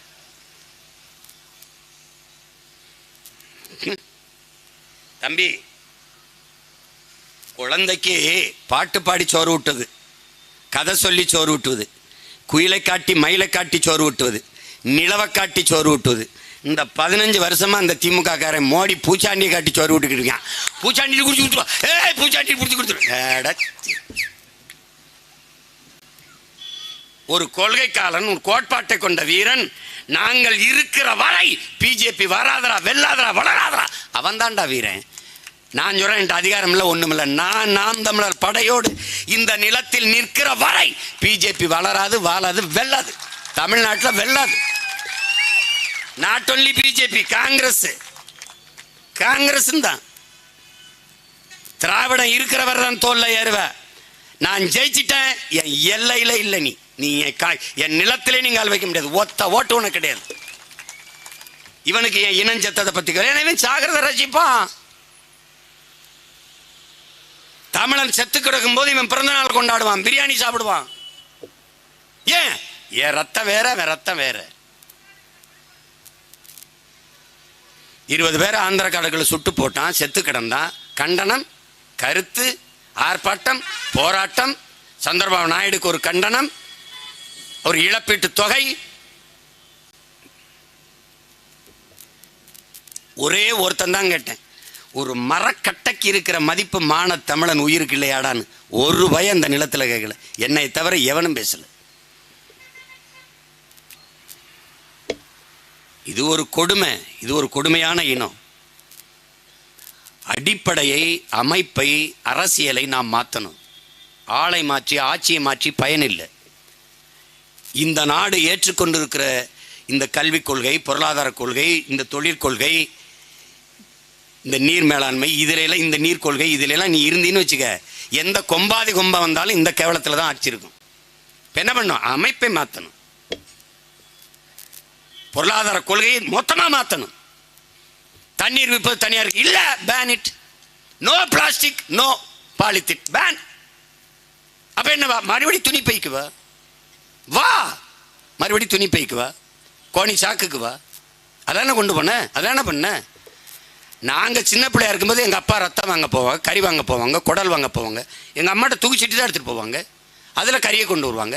அங்கே வாழலையில் கட்டி கொண்டு வருவாங்க. அங்கே பனை ஓலையில், மட்டையில், பனை ஓலையில் அந்த மட்டையை பிடிச்சா அதில் கட்டி கொண்டு வருவோம். பட்டையை பிடிச்சா அதில் கொண்டு வருவாங்க கறியை. அப்படித்தான். உனக்கு நொடங்கட்டது எப்படி வந்தது தெரியுமா? அந்த வரலாறு தெரியுமா? கால் எலும்பு, கை எலும்பு உடஞ்சிட்டா அப்படி கட்டினான் தெரியுமா? நம்ம முன்னவனில் ஒருத்தன் கசாப் கடையில் கறி வாங்கியிருக்கான். கறியை வாங்கி வீட்டுக்கு கொண்டு போகிறதுக்கு அவன் கூறு வெட்டி வெட்டி தானே, சின்ன சின்ன துண்டுகளாக வெட்டி வெட்டி தானே கொடுப்பான். அதை ஒரு பக்கத்தில் இருந்த ஒரு செடியில் ஒரு இலையை பறிச்சுட்டு வந்து, பெரிய இலையை அதில் உள்ள வச்சு சுற்றி கட்டி வீட்டுக்கு எடுத்துகிட்டு போயிருக்கான். வீட்டுக்கு எடுத்துகிட்டு போய் சரி சமைக்கிறதுக்கு கறியை எடுத்து அலசுவோம்னு பிரித்தா எல்லா கறியும் மொத்தமாக ஒட்டிக்கிருச்சு. என்னடா வெட்டி துண்டு துண்டா வச்சான், ஒட்டிக்கிருச்சான்னா இந்த இலையில ஏதோ இருக்குன்னு யோசிச்சாம்பாரு. அவன் தாண்டா பெரிய டாக்டர், MBBS இல்லை, MS, MD. அவன் தாண்டா ஓடி போய் அந்த செடியை பார்த்து பிடிச்சிட்டான். அதில் இருந்து வந்த மரபு தாண்டா அந்த நோடத்து கட்டுறது. காஃபி எப்படி கண்டுபிடிச்சா? அந்த மாதிரி ஐயா இறையன் எழுதியிருக்காரு, 10,000 மைல் பயணத்தில் படி. ஆடு மச்சிக்கிட்டு இருக்கான் காட்டில் ஒருத்தன். ஆடு என்ன பண்ணுது? இவன் உட்கார்ந்தானே இருப்பான், ஆடை காட்டுக்குள்ள விட்டு அந்த செடிகளை மேய்ஞ்சிக்கிட்டு இருக்கு. குறிப்பிட்ட ஒரு இடத்துல மேய்ஞ்சிக்கிட்டு இருக்கிற ஆடுகள் வந்து துள்ளுது, இப்படி ஓடுது, அப்படி ஓடுது. என்னடா இந்த ஆட்டுக்கு ஆயிடுச்சுன்னு ஓடி போய் பார்க்குறான். இல்லை என்ன பிரச்சனை? அங்கே மேய்ற ஆடு அமைதியாக இருக்கு, இங்கே மேய்ற ஆடு, இந்த இடத்துல இந்த செடியை மேய்ற ஆடு மட்டும், இந்த இடத்துல இந்த செடியை மேய்ற ஆடு மட்டும் இவ்வளவு துள்ளுது. என்னன்னு பார்த்தா அந்த இலையில ஏதோ இருக்குடா, அந்த செடியில் ஏதோ இருக்குன்னு கண்டுபிடிக்கிறான். அதான்டா காஃபி. இப்படித்தான் ஒவ்வொன்றும் கண்டுபிடிச்சிருக்கான். அது மாதிரி இவங்களை எப்பாடுபட்டாது ஒழிக்கணும். நீ எடுக்கிற அரசியல் என்னன்னு நல்லா கொஞ்சிக்க. இங்கே என் உடன் பிறந்தவர்களே, சேவை அரசியல், செயல் அரசியல் கிடையாது. நம்ம சொல்றோங்கிறதுக்காக ஐயா ஸ்டாலின் அன்னைக்கு சொல்றாரு பாருங்க, இங்கே வந்து சேவை அரசியல், செயல் அரசியல் தான் அப்படின்னு. தெரியலையே, அப்படி ஒன்றும் தெரியலையே. நீதிமன்றம் கேட்குது, எந்த அடிப்படையில் சாராயம் குடிச்சு, கள்ளச்சாராயம் குடிச்சு இறந்தவங்களுக்கு 10 லட்சம் கொடுத்தீங்க அப்படின்னு. மதிப்புக்குரிய நீதியரசருக்கு தெரியல. ஐயா, தமிழ்நாட்டில் எந்த வியாபாரமும் லாபகரமாக இல்லையா, இந்த ஒரு வியாபாரம் தாயா நல்லா போயிட்டு இருக்கு. அதனால தாங்கய்யா அதை 10 லட்சம் கொடுத்தோம்ங்கய்யா. ஏன்னா அப்படி கொடுத்தாதாங்க அடுத்து குடிக்கிறவன் கூடுவான், செத்தாலும் குடும்பத்துக்கு 10 லட்சம் இருக்குன்னா கொஞ்சம் கூட்டமாக வருவாங்கய்யா, அதில் அந்த வியாபாரம் நட்டப்பட்டுறக்கூடாது இல்லைங்கய்யா அப்படின்னு. இவங்களை புதைக்கும் போது மறந்துடாத, நம்மகிட்ட சாராயத்தன்மை ஒழிச்சிருந்தாலும் கள்ளச்சாராயம் காய்ச்சி 1 லிட்டரை ஊற்றி தான் புதைக்கிறோம். இவங்கள நம்ம வந்தாத ஒழிச்சிருவோம். ஆனாலும் டேய் தயவு செய்து ஒரு பானை காய்ச்சரா, ஊத்துறா ஊற்றி மூடுறா. சை கருமம் முடிச்சு.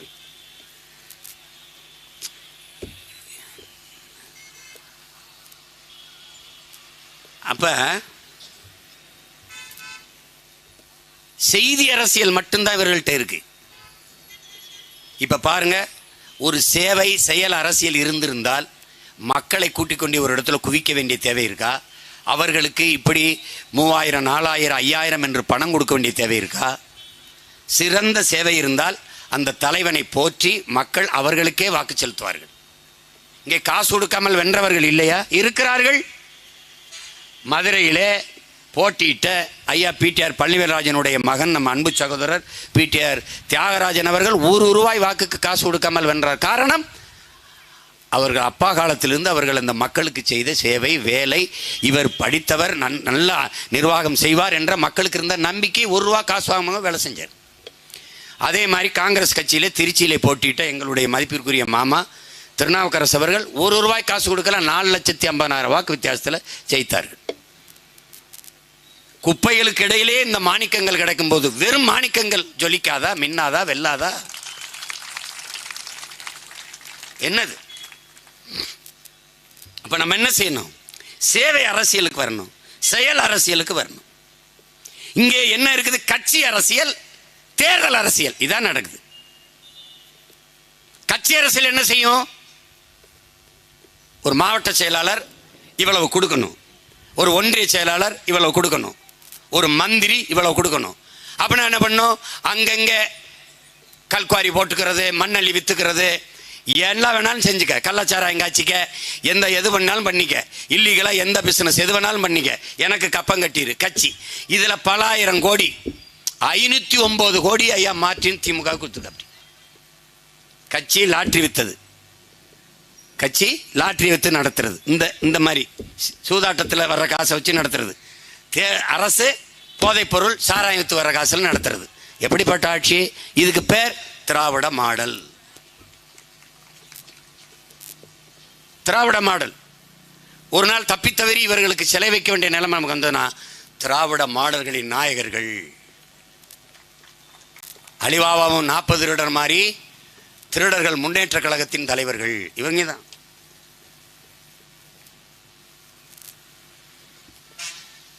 என்னங்கிறீங்க?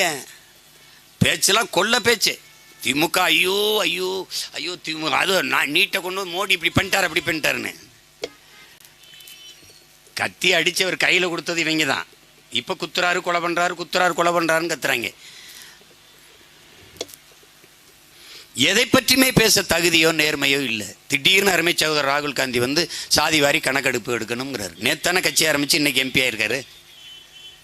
விடுதலை பெற்ற இந்தியாவை 1/2 நூற்றாண்டுகளாக ஆண்டவர்கள் அவர்கள்தான்.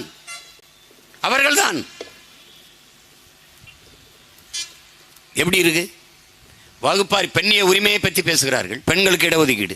இவர்கள் கட்சியில் எத்தனை பெண்கள் பாராளுமன்ற உறுப்பினர்கள்? இவர்கள் ஆட்சியில் இருக்கும்போது எத்தனை பெண் அமைச்சர்கள்? திராவிட முன்னேற்ற கழகம் பெண்ணிய உரிமை, எத்தனை பெண் அமைச்சர்கள், எத்தனை பெண் பாராளுமன்ற உறுப்பினர்கள்? இவர்களுக்கும் பெரியாருக்கும் சம்பந்தம் என்ன இருக்கிறது? என்ன சம்பந்தம் இருக்கிறது? சாராயத்தை இவர்களை வைத்து கொண்டு எப்படி ஒழிப்பாய்? எப்படி ஒழிப்பாய்? எப்படி ஒழிப்பாய்? தம்பி, மதம் ஒரு அபினுங்கிறான் மார்க்ஸ். கள்ளு சாராயம் குடித்தவன் கூட படுத்து எந்திரித்தால் தெளிந்து விடும் என்கிறார் பெரியார், ஐயா பெரியார். ஆனால் சாதி மத போரை ஏறினால் செத்தாலும் போகாது என்கிறார். அப்போ சாதி மதம் என்பது சாராயத்தை விட கொடிய போதையாக இருக்கிறது. அந்த போதையை வைத்துக் கொண்டு அரசியல் செய்பவன் எப்படா அற்ப சாராயத்தை ஒழிப்பான்? எப்படி ஒழிப்பான்? இந்த போதையை பற்றி எப்படி கவலைப்படுவான்? செத்தாலும் நீ சுடுகாடு போற வரைக்கும் உன்னோட கூட வருது இந்த சாதி மத போதை. ஒவ்வொரு மதத்துக்கும் தனித்தனி சுடுகாடு,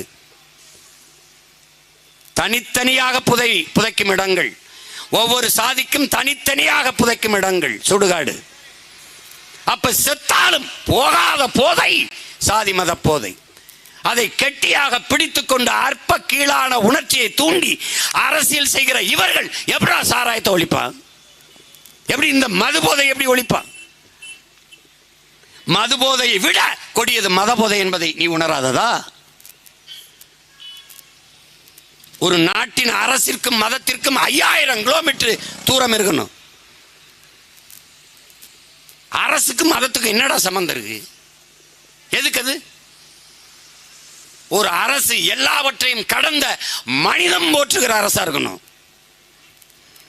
மதத்தையும் கடந்து மனிதம்தான் புனிதம் என்கிற போற்றுகிற ஒரு அரசு, ஒரு ஆட்சியாளன் இந்த நிலத்திற்கு தேவைப்படுது.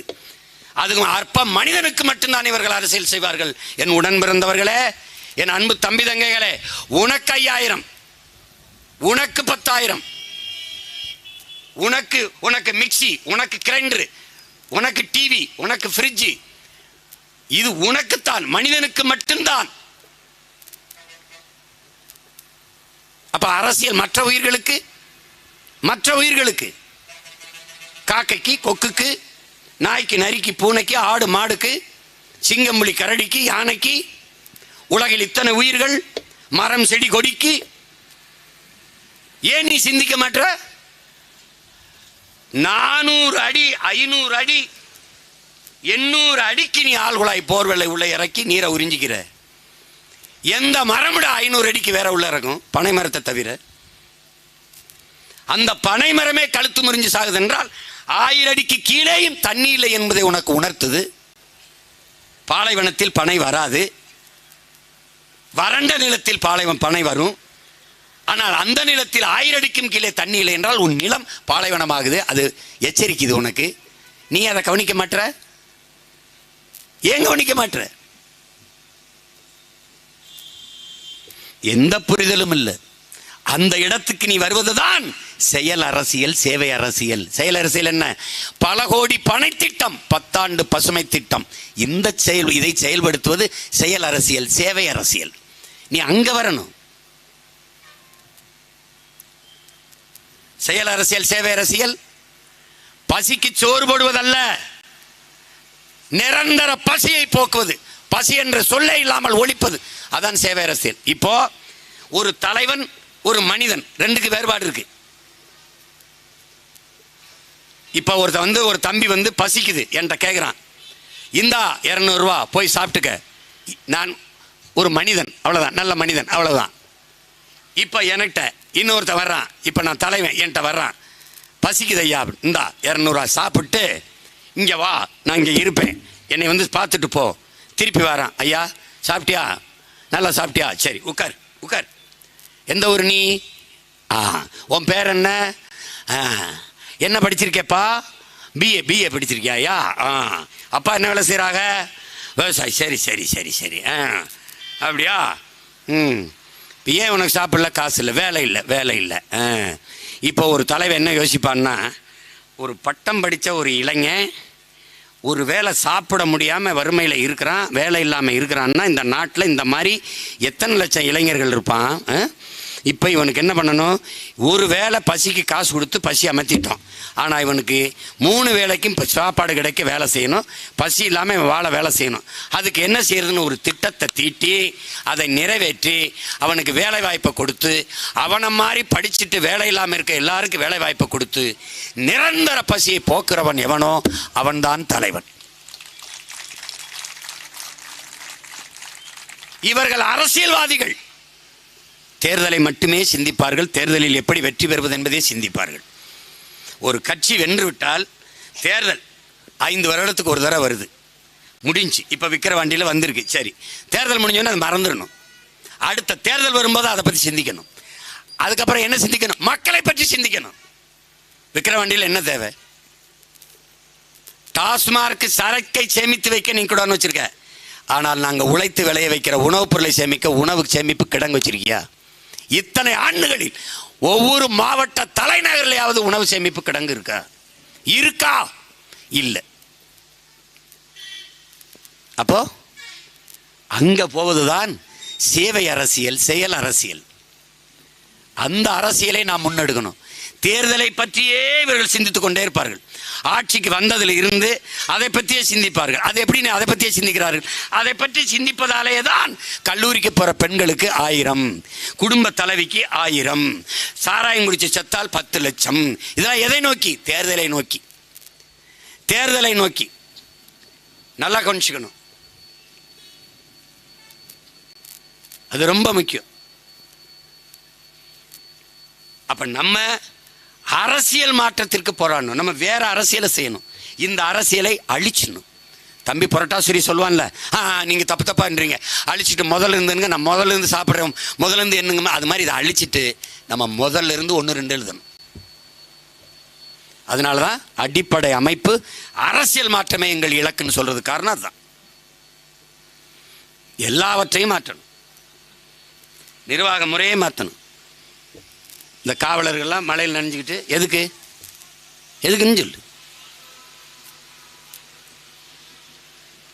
நிறைந்த தீவிரவாதிகளுக்கு இடையில, பயங்கரவாதிகளுக்கு இடையில கூட்டம் நடக்குதா? அப்படிலாம் ஒன்றும் இல்லையே. சொந்தக்காரங்களுக்கு இடையில உட்காந்து பேசிட்டு இருக்கிறோம். நான் சொல்றேன், நீ சிரிக்கிற. 6 மணி நேரம் தான் பெண் காவலருக்கு வேலை கொடுப்பேன், 8 மணி நேரம் தான் ஆண் காவலர்களுக்கு. பிள்ளைகளை நான் படிக்க வைப்பேன், அம்மா அப்பாவுக்கு நான் வைத்தியம் பார்ப்பேன். அவனுக்கு 10,000 ரூபா காவலர்களுக்கு சம்பளம் கொடுத்தா செலவழிக்க ஒன்றும் இருக்காது, எல்லாத்தையும் நான் பார்ப்பேன். விவசாயம் நானே செய்வேன், என்ன வேணுமோ எல்லாம் கிடைக்கும். என்ன படிக்க என் பிள்ளைகள் விரும்புதோ படிக்க வைப்பேன். வாரம் ஒரு முறை விடுமுறை, சனிக்கிழமை இந்த காவலர் எடுத்துட்டாரா அவருக்கு அடுத்த வாரம் ஞாயிற்றுக்கிழமை சுழற்சி முறையில் விடுமுறை. நீ குற்றம் நடந்த பிறகு அதை போய் பார்த்து கைது பண்ணி சட்டத்துக்கு முன்னாடி நிறுத்தி தண்டனை பெற்று கொடுக்குற காவலர்கள், அந்த படை தான் இங்கே இருக்குது. பிரிவென்டிவ் ஃபோர்ஸ், குற்றம் நடப்பதற்கு முன்பே கண்டுணர்ந்து தடுக்கிறதுக்கான பிரிவென்டிவ் ஃபோர்ஸ், முன் தடுப்பு, குற்றம் நடக்கிறதுக்கு முன்பே தடுக்கிற காவல் படையை நான் எடுப்பேன். அவனுக்கு எந்த தகுதியும் கிடையாது, உடற்தகுதி, அப்படி பாடி பில்டிங்கு. படிச்சிருக்கியா, குள்ளமாக இருக்கியா, ஒல்லியா, ஓமக்குச்சி நரசிம்மன் மாதிரி இருக்கிறவனுக்கும் போலீஸ் வேலை, குள்ளமணி மாதிரி இருக்கிறவனுக்கும் போலீஸ் வேலை. இந்த கூட்டத்தில் 4 பேர் உட்காந்துருப்பான். யாராவது பொம்பளை பிள்ளைய பிடிச்சின்னு வச்சுக்க, இப்படி கிள்ளேன்னு வச்சுக்க, நீ வாங்கம்பா, நீங்கள் வாங்கங்க, வண்டி அங்கே தான் நிற்கும், வாங்க அப்படின்னு. அந்த வண்டிக்கிட்ட பண்ண போடா, அப்புறம் தான் தெரியுவேன் போலீஸுன்னு. நீ இந்த நிற்கிற தம்பியை பார்க்கும்போது ஒரு அட்டாக் கட்டிங் வெட்டி அப்படி வெட்டி அப்படி இப்படி நிற்கிறான் பாரு. சீருடை இல்லாத காவலர்களை இறக்கிறோம் 10,000 பேரை. நீ எங்கேயும் தப்பிக்க முடியாது ராஜா. எல்லாரும் மாதிரியும் என் தங்கச்சியை சடை பின்னி பூ வச்சுக்கிட்டு அப்படியே நிற்கிங்க. அது பாட்டு கோயிலா, அங்கே ஒரு 10 பெண் போலீஸு, அங்கே ஆண் காவலர்கள். சீருடை இருந்தால் தானே ராஜா நீங்கள் கண்டுபிடிப்ப. ஆள் ஃபிட்டாக அப்படி நெஞ்சில் அட்டாக்கிட்டா கொஞ்சம் 10 போலீஸ் மாதிரி இருக்குது, பார்த்து கவனம் அப்படின்னு கண்டே பிடிக்க முடியாது. நீ இப்போ நான் சொல்லிட்டேன்னு நினைக்கிறியா, அப்போ கூட நீ கண்டுபிடிக்க முடியாது. ஊட விட்டுருவேன், தேட்டர்னா 4-5 பேரை உட்கார விட்டுருவேன். ஒரு சேட்டை பண்ண முடியாது, தூக்கிடுவான், வண்டி உள்ள வச்சு கொன்னே வருவான் உன்னை. பாரு பார்ப்போம், பண்ணிடு.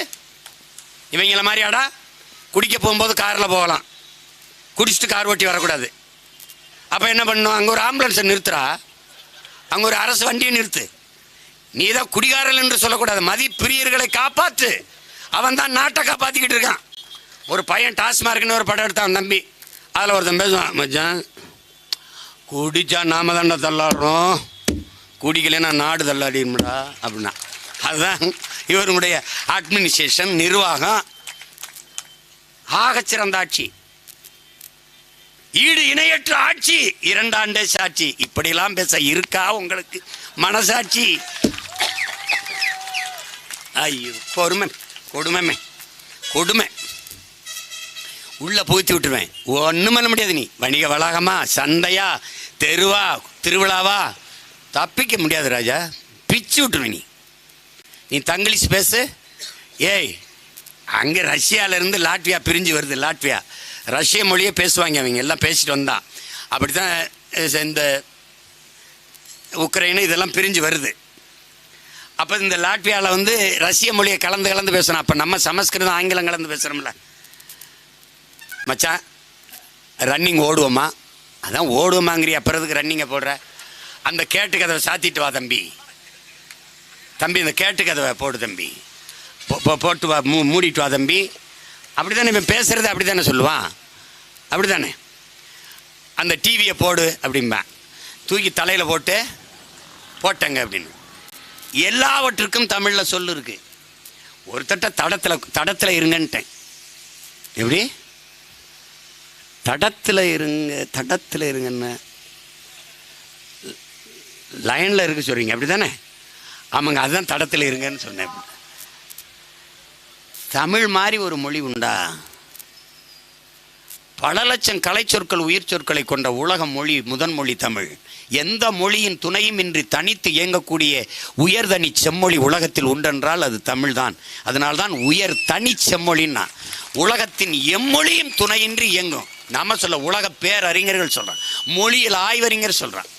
நம்ம அப்பா மனவை முஸ்தபா பல லட்சக்கணக்கான கலை சொற்கள், அறிவியல், பொருளியல், தொழில், எல்லாவற்றுக்கும், மருத்துவம், எல்லாவற்றுக்கும் தொகுத்து வச்சிருக்காரு. அதை என் தம்பி செம்மல் வச்சிருந்தான். அதை இந்த திராவிடர்கள், திருடர்கள் அரசு வாங்கி நாங்கள் பயன்படுத்திக்கிறோம்னு வச்சிருக்கு. வெளியிடாது. ஏன் வெளியிட்டா நமக்கு தெரிஞ்சிரும்ல. இப்போ நாம அதை பறித்து மறுபடியும் வெளியிடணும். கொடுமை. எல்லாவற்றுக்கும் தமிழில் சொற்கள் உண்டு, நம்ம பயன்படுத்துறது இல்லை. உனக்கு புரியாது. எல்லா மாநிலங்களிலும் அந்தந்த மாநில மொழிகளில் 40 விழுக்காடு 50 விழுக்காடு தான் தாய்மொழி, பிறகெல்லாம் பிறமொழி கலப்பு தான். ஆங்கிலம் இது மாதிரி தான். நமக்கு திரைப்படம்னு இருக்கு, மற்ற நாடுகளாக பிக்சர்லும் சினிமாலும் தான். அவனுக்கு எல்லாருக்கும் இது எல்லா மாநிலத்திலையும் மைக்கு தான், நமக்கு தான் இது ஒலி வாங்கி. எல்லா ஊர்லேயும் இது சேர் தான், நமக்கு தான் இது நாற்காலி. எல்லா ஊர்லேயும் இது அம்பர்லா, நம்ம ஊரில் தான் இது குடை. ஏன்?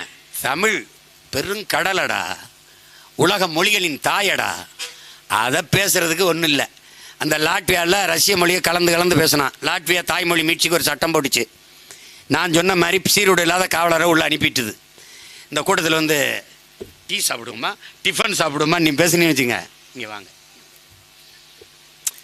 எங்கே வாங்க அப்படி ரொம்ப முறைச்சாருன்னு வச்சுக்கோங்க. அங்கங்கே மாதிரி எறும்பு மாதிரி எங்காலும் நிற்பாங்க. அங்கே ஏதோ பிரச்சனை சரசரன்னு வந்து அப்படி நிற்பாங்க. போயிட்டீங்கன்னா கூடவே வருவாங்க. போகலன்னு வச்சுங்க, பொழந்து கட்டி தூக்கி மூட்டையை கட்டி வண்டியில் ஏற்றி கொண்டு வருவாங்க. அங்கே வச்சு தமிழரா? சரி. பேசிகிட்டு இருக்கும்போது தெரியும்ல எவ்வளவு சம்பளம்னு கேட்பான். 50,000 25,000 இனிமேல் உங்களுக்கு இல்லை.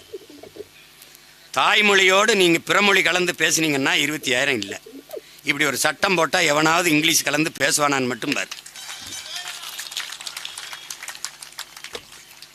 50 பேருக்கு போட்டேன்னு வச்சுக்க, ஐயோ உனக்கு ஒன்று தோணுமா? தமிழில் பெயர் வைத்தால் வரி விலக்குன்னு ஐயா கருணாநிதி அவர்கள் அறிவிச்சிட்டாங்க. இந்த தயாரிப்பாளர்கள்லாம், தம்பி சீமா இது தமிழ் தானே, வைக்கலாம்லப்பா, எப்பா நல்லா யோசிச்சு சொல்லுப்பா, தமிழ் தாப்பா. ஐயா ஒரு கையூட்டு மாதிரி பண்ணிட்டாரு. எப்படி பண்ணிட்டாரு? தமிழில் பெயர் வைத்தால் வரி விலக்கு, கொஞ்சம் வரி சலுகை தரேன்ட்டு. நம்ம ஆட்சி தமிழில் பெயர் வைக்கலைன்னா ரெட்டிப்பு வரி விதிப்பு. எப்படி? ரெட்டிப்பு வரி விதிப்பு. அப்புறம் தமிழ்நாட்டில் எந்த திரையரங்கும் கொடுக்கக்கூடாது. இங்கிலீஷில் பேர், இங்கிலாந்தில் வெளியிட்டுக்க, இங்கே திரையரங்கு கிடையாது. கேட்கும்போது உனக்கு ரொம்ப கஷ்டமாக இருக்குல்ல. இதாண்டா தன்னலமற்ற அன்பான சர்வாதிகாரம். தன்னலமற்ற அன்பான சர்வாதிகாரம் ஆட்சி முறை இல்லாத ஒரு நாட்டை செதுக்க முடியாது, வளர்க்க முடியாது, வாழ்க்க முடியாது, ஒன்றும் பண்ண முடியாது. தன்னலமற்ற அன்பான சர்வாதிகார முறை என்பதே தாயின் பேரன்பு என்பதை நீ புரிஞ்சுக்கணும். தாயின் பேரன்பு தான் தன்னலமற்ற அன்பான சர்வாதிகார ஆட்சி முறை. எதுவும் எனக்கு இல்லை, என் மக்களின் நலனுக்குத்தான், எதிர்காலத்துக்குத்தான். அப்படிங்கும்போது இதை கடைப்பிடித்துத்தான் தீரணும். 60 கிலோமீட்டர் வேகத்தில் தான் இந்த சாலையில் நீ பயணிக்கணும், சட்டம் இருக்கும். இப்படி இருக்காது. இருமருங்கும் வளைவு, அங்க பதாகை இருக்கும். 60 கிலோமீட்டர் வேகத்தில் நீ செல்லணும். தமிழ் பிறகு சின்னதாக ஆங்கிலத்தில் ஓடிக்கிட்டே இருக்கும். 60 கிலோமீட்டருக்கு இங்கே பாரு, மேலே கருவி, கீழே கருவி, இங்கே கருவி இங்கே வச்சிருவேன். நான் ஐ ஆம் த பிக் பாஸ். ஓட முடியாது, ஒழிய முடியாது. ஆல்வேஸ் ஐ ஆம் வாட்சிங். அப்படியே பாட்டே இருப்பேன். நீ அங்கே ஓடனேன்னு வச்சுக்க, இந்த சாலையில் நிற்கிற போக்குவரத்து காவலர்களை வெளியெடுத்துருவேன். யாருமே சாலைகளில் நிற்கக்கூடாது. குளிரூட்டப்பட்ட அரை சாலையின் இரு ஓரம், இங்கே ஒரு ஓரம் அங்கே ஒரு ஓரம், கண்ணாடி அறை அப்படி வச்சிருவேன். எல்லாம் தெரியும், எல்லாம் கண்காணிப்பு கருவி இங்கே எல்லாம் கணிப்பொறியில் ஓடிக்கிட்டே இருக்கும். எல்லாம் பார்த்துக்கிட்டே இருப்பாங்க. பார்த்துருப்பாங்க. ஒருத்தர் வேகமாக போனோன்னு கெங் கெங் கெங் கெங்னு அடிச்சிடுவார். அடித்தோடனே இங்கே வந்துடும் வண்டி, என்ன பதிவு எல்லாம் இங்கே வந்துடும். வந்தவொடனே இங்கே தப்பிச்சிருப்பான். அடுத்த குறுக்க வந்து கட்டை நிறுத்திடுவார். இங்கே வாங்க, இங்கே வாங்க, நீங்கள் தானே? இந்த இடத்துல ரொம்ப வேகமாக வந்திருக்கீங்க. இல்லையே, இல்லையே, இங்கே வாங்க, இது நீங்கள் தானே? அந்த படத்தை காட்டணும். ஆமாம், நீ வேகமாக வந்ததுக்கு 1000, நீ பொய் சொன்னில இல்லைன்னு அதுக்கு ஒரு 1000, 2000 கட்டிட்டு போ. சிங்கப்பூர் 12 தவறுகளை பொறுக்குது. நான் என்ன பண்ணுவேன்? அதே 12 தவறுகளை பொறுப்பேன். அதுக்கப்புறம் என்ன பண்ணுவேன்? ஓட்டுநர் உரிமையை நான் வாங்கி வச்சுப்பேன். வீட்டில் வண்டி வச்சு தினம் தொடச்சி பூஜை பண்ணிக்கிட்டு போயிட்டு வா, முடிச்சிடுவேன். இந்த பயம் இல்லைன்னா நீ இந்த நாடு நாடாகாது. தலைவர் சொல்றாருல, மரண பயம் ஒன்றுதான் மானுட சமூகத்தை ஒழுங்குபடுத்துங்கிறார். செத்துருவோம்னு பயம் ஒன்று தாண்டா ஒழுக்கானுக்கு வைக்கும். இல்லைன்னா ரொம்ப ஆடுவான், என்ன பண்ணி போயிடுவான்பா. அப்ப என்ன பண்ணலாம்? ஒரு தோட்டா ஒரு டாட்டா, வேற ஒன்றும் பண்ண முடியாது. இவங்க அப்படிலாம் செய்ய மாட்டாங்க தம்பி. இவங்களுக்கு நம்ம உணர்வை பற்றியோ உரிமையை பற்றியோ உடைமை பற்றியோ கவலையே கிடையாது. இவனுக்கு நம்ம ஒரு ஓட்டு, தட்ஸ் ஆல். நம்ம ஒரு ஓட்டு, அவ்வளவுதான். வாக்கு இல்லை என்றால் நம்ம வாழ்க்கையை பற்றி இவன் கவலையே பட மாட்டான். பட்டதில்லையே. என் தங்கச்சி சொராபர் காளியம்மா 25 மீனவனை 26 மீனவனை கைது பண்ணியிருக்கா.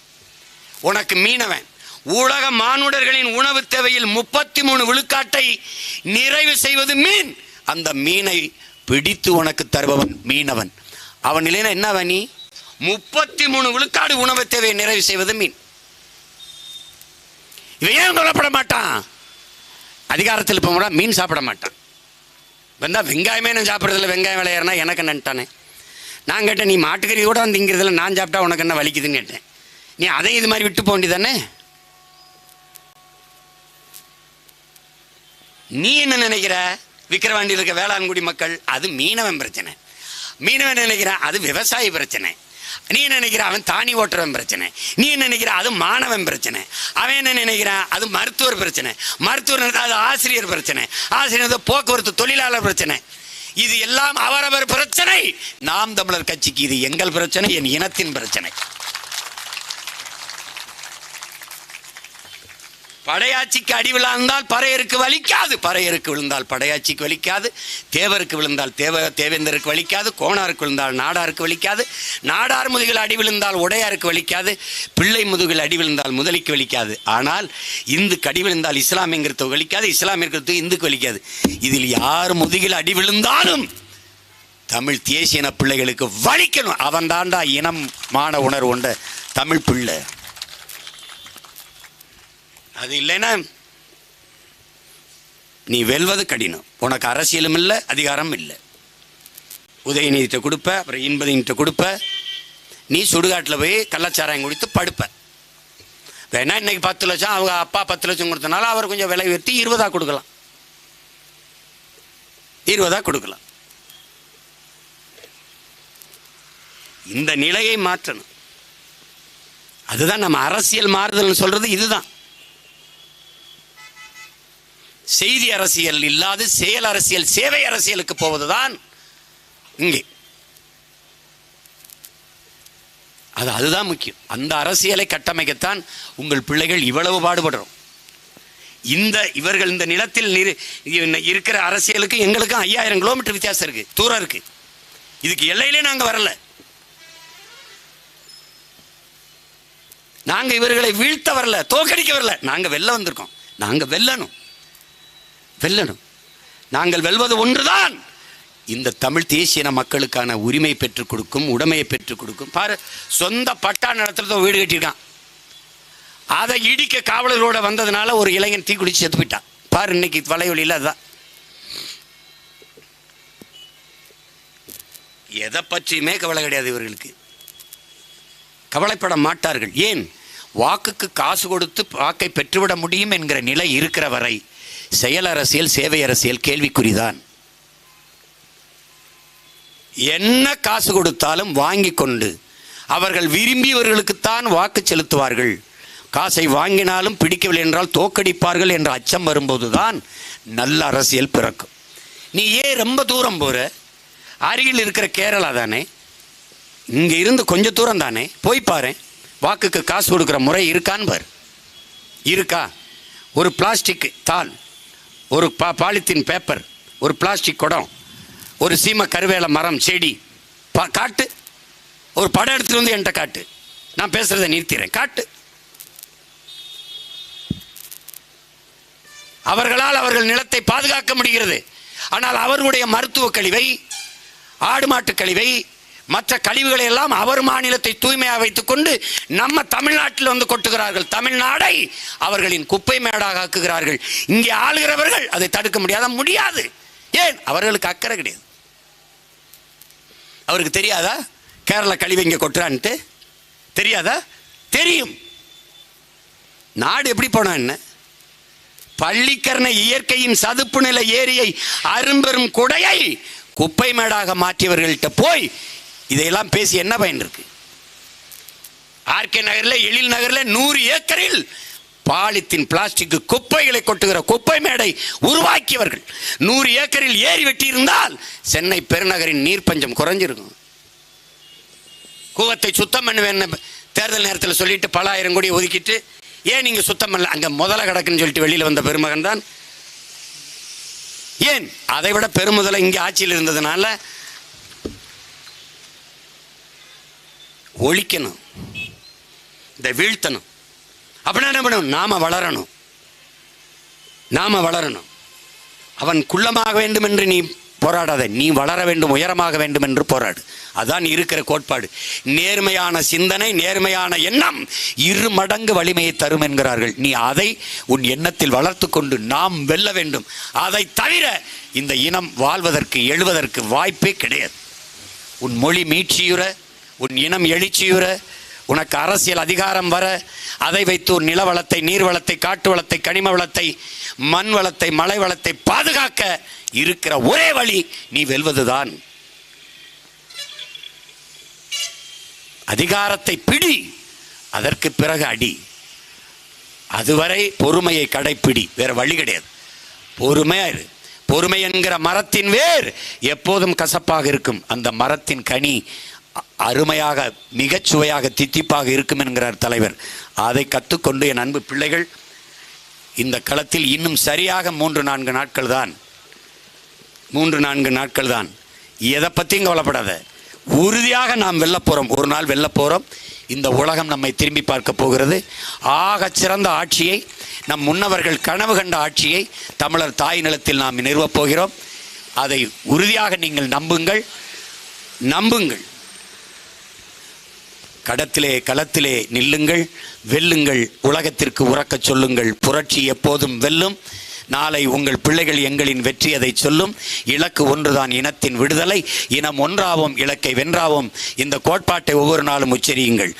களத்திலே நிற்கிற நம்முயிர் தங்கை, நம் அருமை தங்கை அபிநயா பொன்னிவளவன் அவர்களுக்கு மைக் சின்னத்திலே வாக்கு செலுத்தி என் அன்பு சொந்தங்கள் எங்களை வெற்றி பெற செய்யுங்கள். எங்களின் வெற்றி, உங்களின் வெற்றி, உழைக்கும் மக்களின் வெற்றி, பாட்டாளி மக்களின் வெற்றி, அடித்தளத்தில் ஆழ்த்தி வைக்கப்பட்டிருக்கிற அடிமை தமிழ் சமூகத்தின் விடுதலைக்கான வெற்றி என்பதை நினைவில் வைத்துக்கொண்டு மைக்கு சின்னத்தில் வாக்கு செலுத்தி வெற்றி பெற செய்யுங்கள். நன்றி, வணக்கம். நாம் தமிழர்.